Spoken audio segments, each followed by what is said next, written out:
umalma si Inday na ipagugurgur niya. Ikaw Martin, putang ina ka, na tumanggap ng bribe, ikaw, nasa korte ka ng Delaware ang pangalan mo, na tumanggap ka ng bribe galing sa Okada, Manila, na dapat nga ngayon binibitay ka na kung may bitay ang Pilipinas.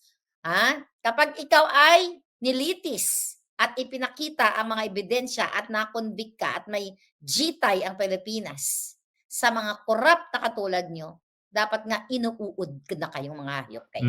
Isa yan sa nagkapag pagpalinis sa Davao City. Because Davao, prior to Duterte, has always been.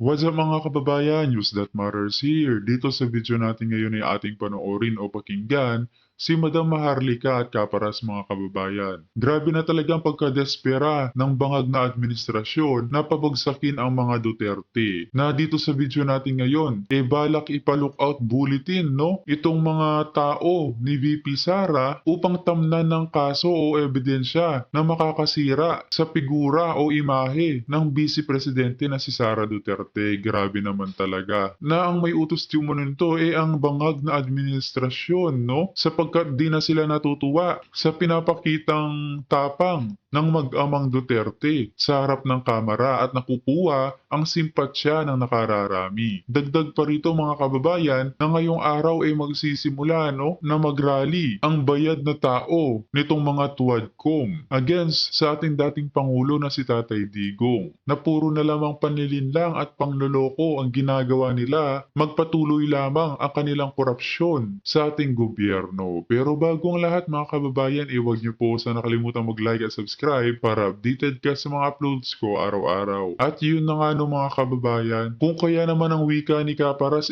bakit ang daming problemang kinakaharap ng sambayan ng Pilipino. Ngunit bakit ang pinagtutuunan nila ng pansin ang pamumulitika sa pangalan ng mga Duterte? Kung kaya naman sigaw ng nakararami, dapat na talaga tayo magtulungan, no? Mag-alsa na sa harap ng Malacanang upang matapos ang paulit-ulit na kademonyohang ginagawa ng mga ito sa kaba ng bayan, konstitusyon, at sa mga Duterte na wala namang ginawa kundi paglingkuran ng maayos ang ating bansa. Kung kaya naman hindi ko na patatagalin pa, ito na ang buong video.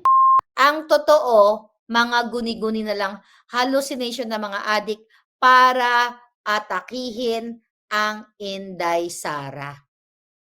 Kaya nga, kayong mga Duterte supporters dyan, sa buong Pilipinas, you have to stand up, speak up. Kailangan ninyong wakasan na itong mga demonyong ito dahil only sa bangag administration, itong mga lookout na ito, itong mga kajotahan na hindi pa convicted ang mga tao, wala pang napapatunayang nagkamali sila. Ito ay mga gawa-gawang kwento na ang authorized si Lisa Tanas, si Tamba at si Bangag ay naaapektuhan. Sabi nga ni Inday, di ba? Parang doon sa kanyang press con, kawawa naman yung mga taong to, kaya siya na lang humarap dahil yung iba sa kanila may nagkaroon ng may mental effects sa kanila, may impact sa kanila, hindi makatulog at kung ano-ano pa. So eto ngayon ang gagawin na kasi likas na demonyo nga. Itong si Lisa, si Tamba, itong mga putang inang itong hindi pa kunin ng uod. Sabi dito, this action is imperative to monitor, sabi ng Congressman Chua. This action is imperative to monitor their movements and prevent any potential attempt to flee the country, which would significantly hinder our investigation and broader efforts to uphold the integrity of public service. Integrity? Huling-huli na si Abante at si Fernandez ay sinubukang udyukan o persahin o i-bribe or whatsoever si Colonel Grijaldo para umayon sa kanilang script. Kaya tama yung ating puting ahas na scripted lahat. At again, titirahin ang absences ni Inday Sara. And now, eto magkasunod yung information sa akin and this news right now na mag-i-issue ng lookout bulletin. Okay. Sabi ng mga demonyo na congressman, ito pa sabi niya, Chua, COA disallowed over 73 million of the 125 million in confidential funds allocated to the OVP in 2022, amounting to nearly 60% of the total. Pinaliwanag na yan. I forgot kung si Attorney Vic Rodriguez ba, Attorney Glenn Chong o si Attorney Harry Roque ang nagpaliwanag na pag sinabi mong disallowed, ibig sabihin yan ay what? Hindi ibig sabihin yan ninakaw. Pinagsasubmit ng mga documentation para makita, yung award, yung amount na yan, kung magtali ba, mag-match ba doon sa declaration at doon sa mga kung saan napunta, mga items kung saan napunta etong perang ito. Pero dahil nga ito'y 2022 pa ito at gusto ni Inday Sarang, naisip ni Inday na sana janggalin ang julo ni Bangag at hukayin ang kanilang tatay, eto ngayon ang ganti ni Bangag na i-issue ang lookout bulletin, magkakasabwat ito. Etong tsuwa na ito at itong DOJ, tandaan mo, at itong Bangag magkakasabwat para sirain, guluhin, tamnan ang mga inosente o kawawang mga officials o mga tao ni Inday Sara. Kung pwede nga lang kayo pagugurgurin isa-isa, gugurgurin na kayo niyan eh. Darating ang panahon pag hindi kayo umaklas ng speak up, mga kababayan. Pag hindi kayo nanindigan para sa inyong kapakanan, sa inyong bayan, one day, gaganunin na kayo isa-isa niyan patalikod. Demonyo ang presidente ninyo. Akala mo bait-baitan, pero araw-araw, minuto, sigu-segundo, pinapasok siya ng demonyo. Dahil siya ay, ang kanyang utak, silang dalawang mag-asawa, sila dyan sa loob ng Malacanang, demonyo na ang nagpapatakbo sa inyo. Kasi hindi ito gawain ng taong may puso. Ang tirahin ng tirahin, ang mga opisyal, dito sa 125 million na fund na confidential fund na naipaliwanag na sa Supreme Court na sinasagutan ng Office of the Vice President, pero paulit-ulit na nilalabas sa media dahil ang karamihang media ay bayad para ilagay sa i-highlight. Lagi ay Sara, 125 million. Umalma si Sara. Umalma si Inday na ipagugurgur niya. Ikaw, Martin, putang ina ka. Na tumanggap ng bribe. I'm not gonna say anything right now. Baka makapaghanda ang poke ng inang Grabe, no? Ikaw, nasa korte ka ng Delaware ang pangalan mo. Na tumanggap ka ng bribe galing sa Okada, Manila na dapat nga ngayon binibitay ka na kung may bitay ang Pilipinas. Kapag ikaw ay nilitis at ipinakita ang mga ebidensya at nakonvict ka at may gitay ang Pilipinas sa mga korap na katulad nyo, dapat nga inuud na kayong mga hayop kayo. Sabi dito ng mga nayupak, even more alarming, COA reported that this amount was spent within just 11 days from December 21 to 31, averaging over 11 million per day. Ulitin natin, itong just 11 days, binibilog na naman ang utak ng Pilipino. How come na hindi gastusin itong perang ito? Dahil December 21, binigay, galing mismo sa opisina ni Bangag at si Bangag ang nagbigay nitong confidential fund na to sa opisina, di ba? Sa opisina ni Inday Sara. So natural, meron na lang 11 calendar days ang 2022. Kasi di ba ang budget, you have to spend it yearly. Tapos sinasabi dito, within just 11 days. The target of this news, and maaring itong balitang, itong mga nagbabalita dito, itong mga media na ito, dito tayo, bayad na ito, nasungal-ngalan na mga kipay nila, galing sa pera ng bayan. So ito na naman, hinuhukay na naman nila ang 125 million confidential funds ni Inday para mag-issue ng lookout bulletin sa mga, kawawang mga opisyal na nagtatrabaho lamang. Pero again, tahimik ang mga jutang ginimis sa 1.4 billion a day na flood control na there's no such thing as flood control. Kaya nangamatay po kayo sa Bicol, sa Calabar Zone, at almost 10 million people or maybe families, 'di ba?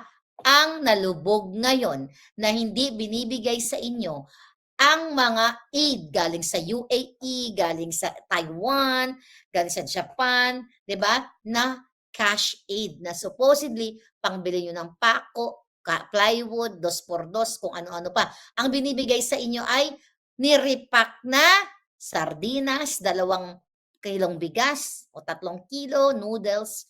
Pero ang multi-million na binibigay ng USAID, ng EU at iba pang mga bansa ayaw ibigay sa inyo.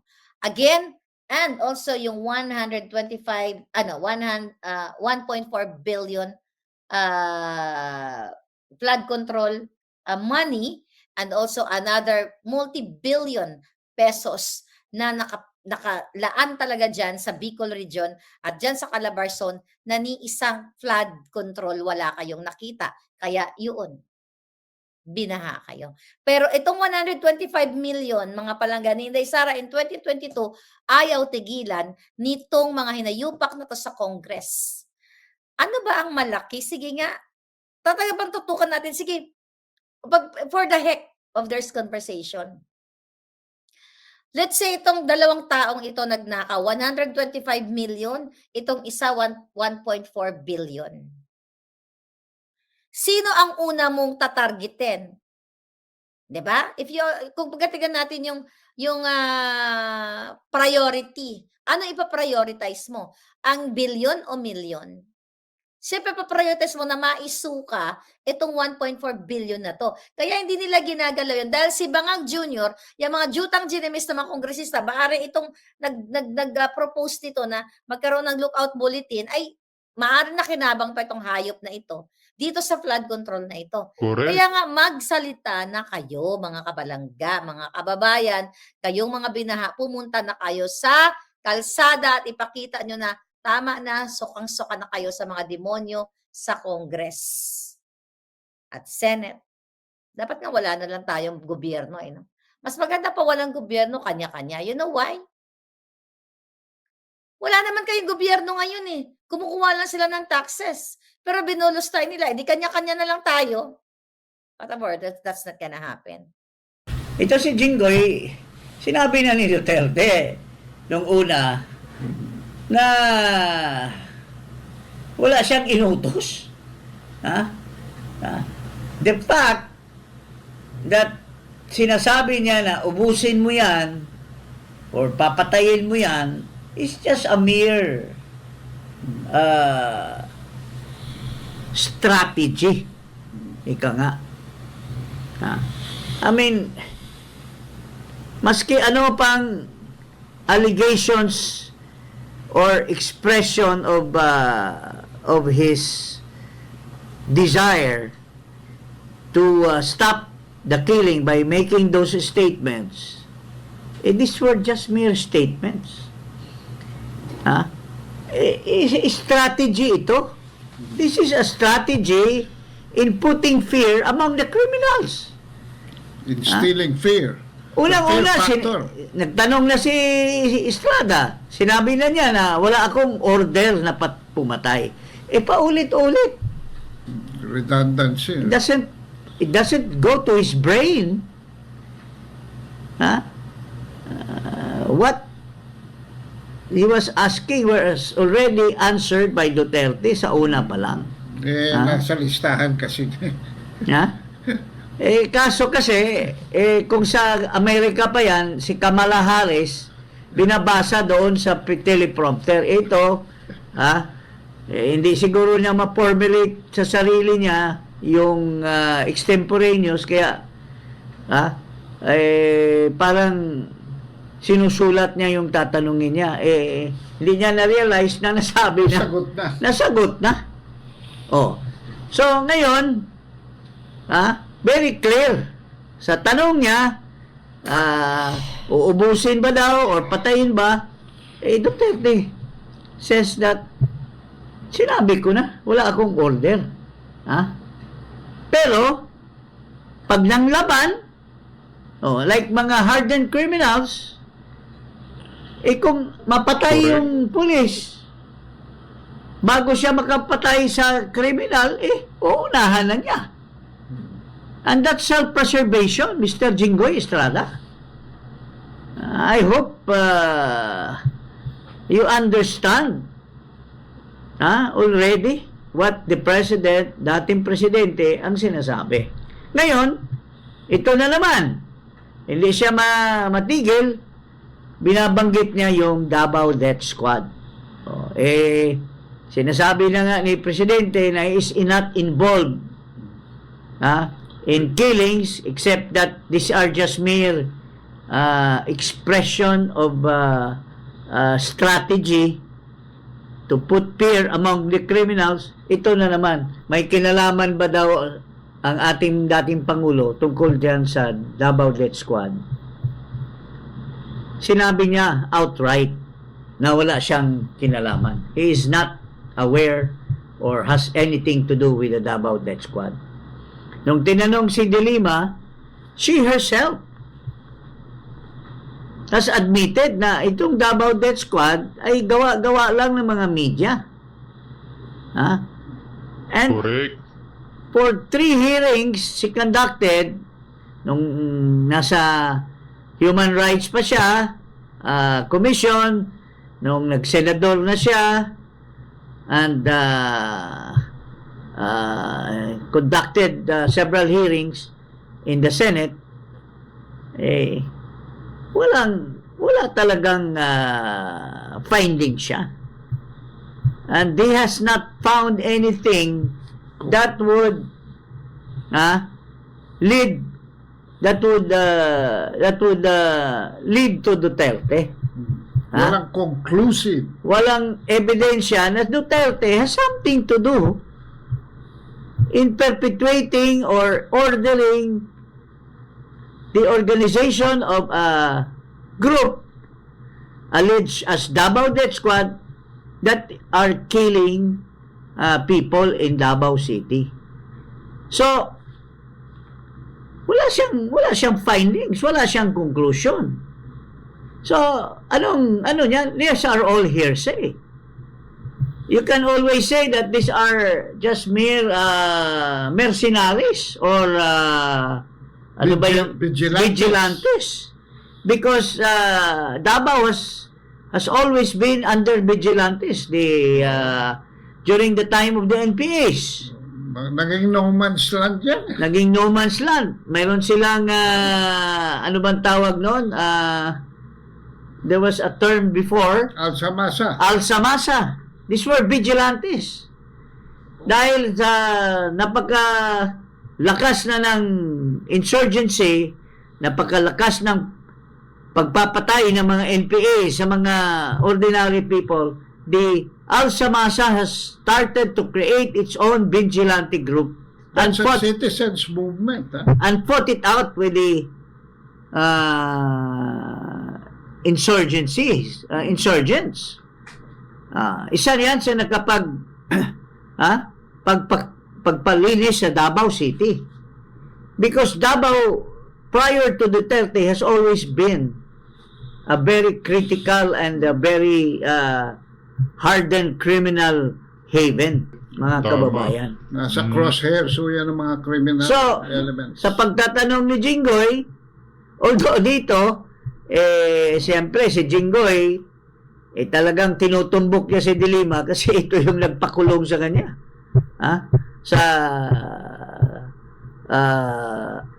It was De Lima who filed charges and alleged that Jinggoy Estrada was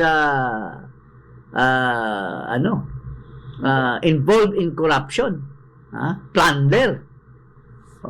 So, at the end of the day, at the end of this hearing nila, pagtatanong ni Jinggoy, De Lima was not even able to conclusively Even to establish a case. conclusively establish a case. So, butata. And what prevails here is that the question if Duterte was involved in the DDS, very clearly he said, I am not involved. And at to today, itong mga pinroduce ni Dilima na mga testigo na very questionable, like sinong pangalan ito? Bato-Bato. Ano yung isa? Mga pinulot lang ito.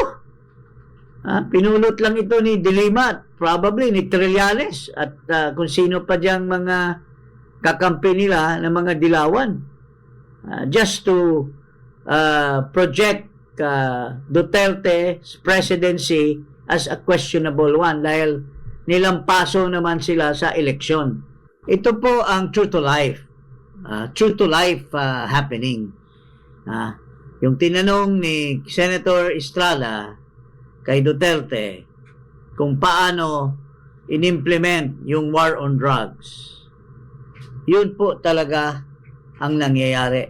At ito po ay sinabi ng ating Pangulo na kaya may mga nangyayaring patayan, it is because of the stiff and serious implementation of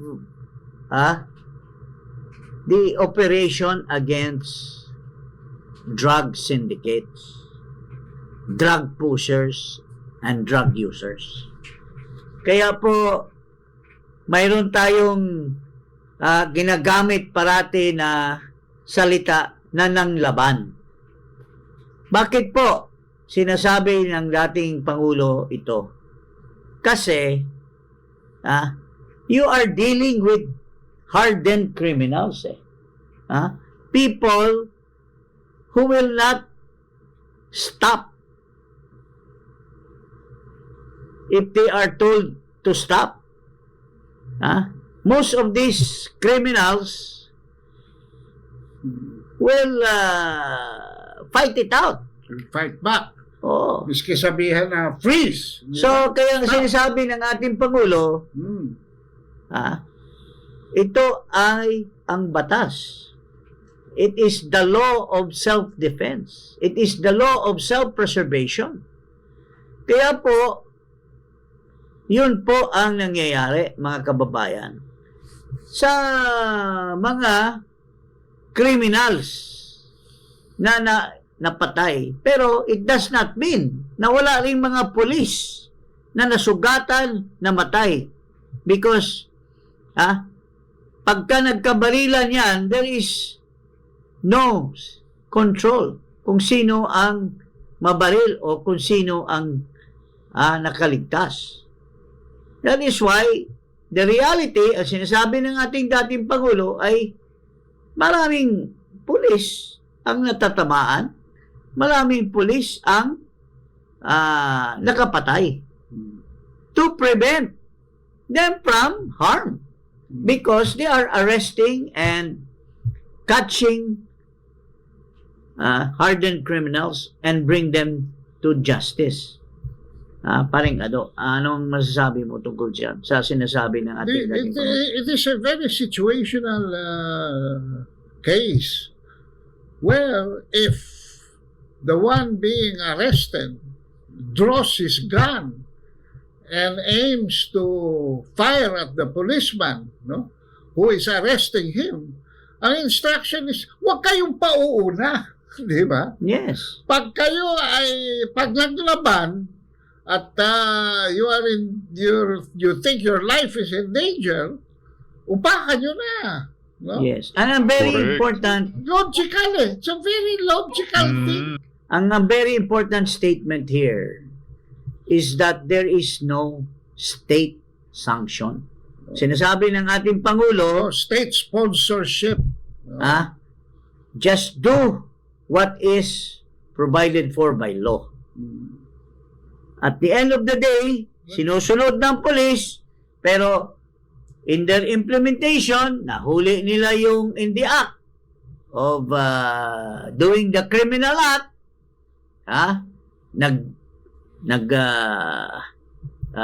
nag-surveillance sila, nahuli nila ang isang